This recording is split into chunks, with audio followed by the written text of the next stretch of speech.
அவ்விடத்திலே அவர்கள் இருக்கையில் அவர்களுக்கு பிரசவ காலம் நேரிட்டது.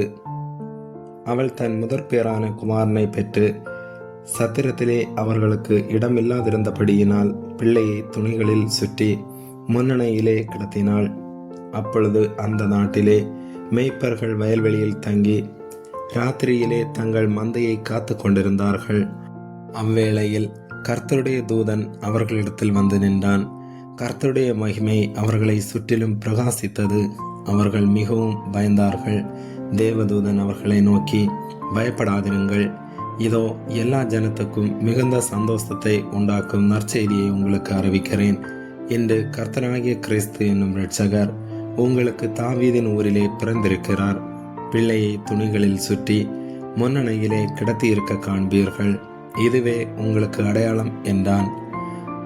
அந்த சனமே பரமசேனையின் திரள் அந்த தூதனுடனே தோன்றி, உன்னதத்தில் இருக்கிற தேவனுக்கு மகிமையும் பூமியிலே சமாதானமும் மனுஷர் மேல் பிரியமும் உண்டாவதாக என்று சொல்லி தேவனை துதித்தார்கள்.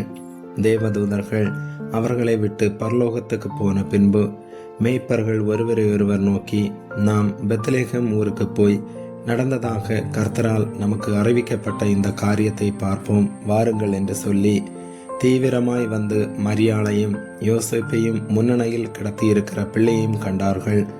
கண்டு அந்த பிள்ளையை குறித்து தங்களுக்கு சொல்லப்பட்ட சங்கதிகளை பிரசித்தம் பண்ணினார்கள்.